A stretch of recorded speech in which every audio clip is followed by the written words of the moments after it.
dan nyalakan loncengnya. Ingat, biar tidak ketinggalan info dari channel ini. Apa itu kolik? Kolik adalah kondisi ketika bayi menangis terus-menerus tanpa sebab yang jelas.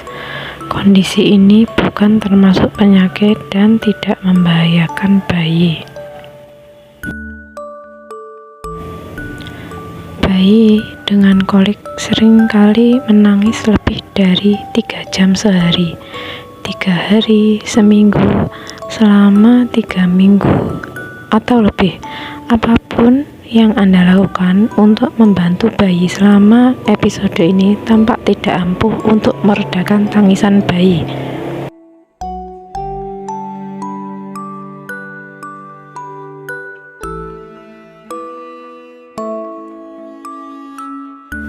Seberapa umum kolik pada bayi? Kolik adalah kondisi yang biasanya terjadi paling parah saat bayi di sekitar 6-8 minggu dan hilang dengan sendirinya pada usia antara minggu ke-8 hingga minggu ke-14. Gejala kolik. Apa saja tanda-tanda dan gejala kolik? Rewel dan menangis adalah hal yang wajar pada bayi, dan bayi yang rewel tidak selalu memiliki kolik. Pada bayi yang sehat, tanda-tanda kolik meliputi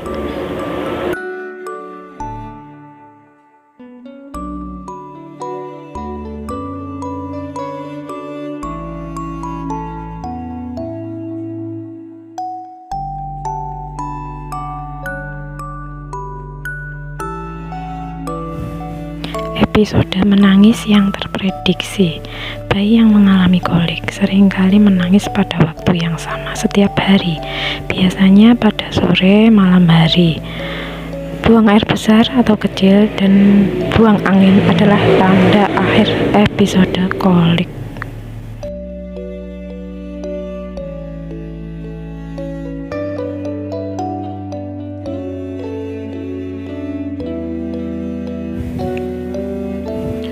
Menangis yang intens dan tidak dapat diredakan.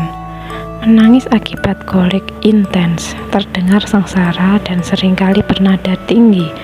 Wajah bayi dapat memerah dan sulit ditenangkan.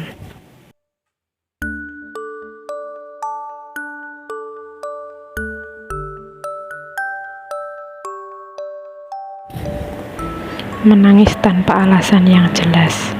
Menangis adalah hal yang normal pada bayi, namun menangis menandakan bayi memerlukan sesuatu, seperti makanan atau popok bersih. Menangis terus-menerus dan tanpa penyebab yang jelas adalah tanda bahwa bayi mengalami kolik.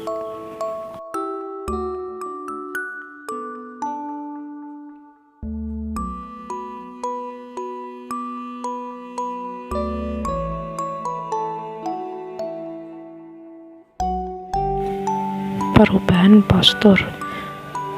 Selain tangisan, perubahan postur tubuh juga gejala bayi mengalami kolik.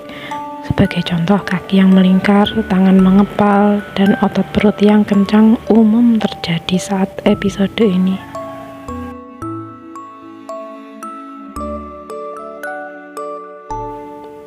Penyebab.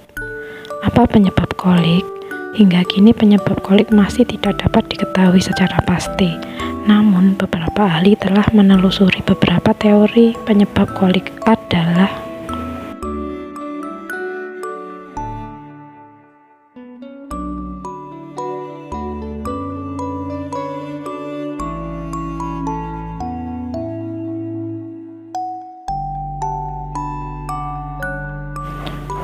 alergi, intoleransi laktosa, perubahan bakteri normal pada sistem pencernaan yang belum berkembang sempurna, orang tua yang cemas, perbedaan cara bayi diberi makan dan ditenangkan.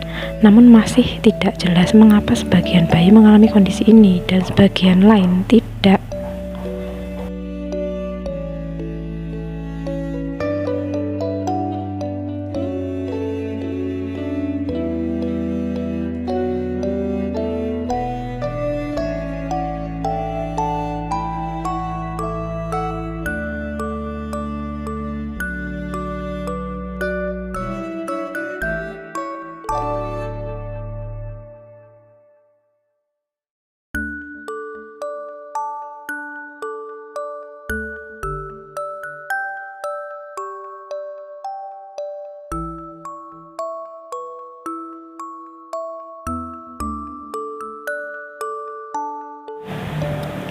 Pengobatan rumahan yang dapat dilakukan: gendong bayi dengan tegak sebisa mungkin saat menyusui.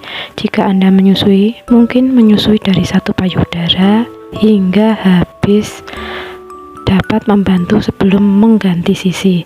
Hal ini memberikan bayi heat milk yang kaya dan berlemak, berpotensi lebih memuaskan dibanding formula milk yang encer pada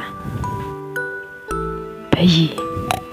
Lakukan strategi yang menenangkan bayi. Anda mungkin akan merasa terbantu jika menyusun strategi untuk mengatasi kondisi ini, meliputi menggunakan dot, ajak bayi jalan-jalan dengan mobil atau kereta dorong, berjalan-jalan mengayunkan bayi, balut bayi Anda dengan selimut, dan memandikannya.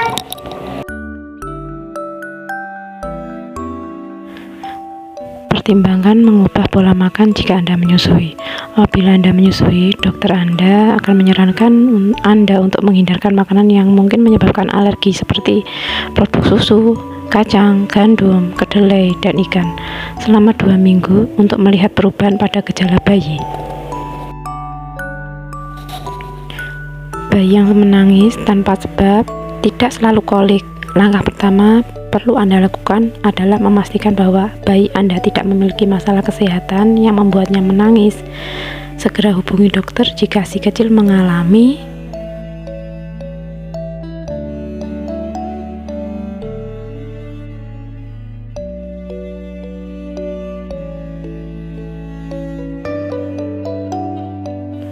demam hingga 38 derajat, kurang aktif dari biasanya, tidak menyusu dengan benar meski posisi menyusu sudah tepat, tidak menghisap payudara atau botol dengan kuat, serta fesesnya bayi encer atau terdapat darah, muntah, lalu mengalami pertambahan atau pengurangan berat badan yang signifikan, dan terakhir tidak dapat tenang apapun yang Anda lakukan.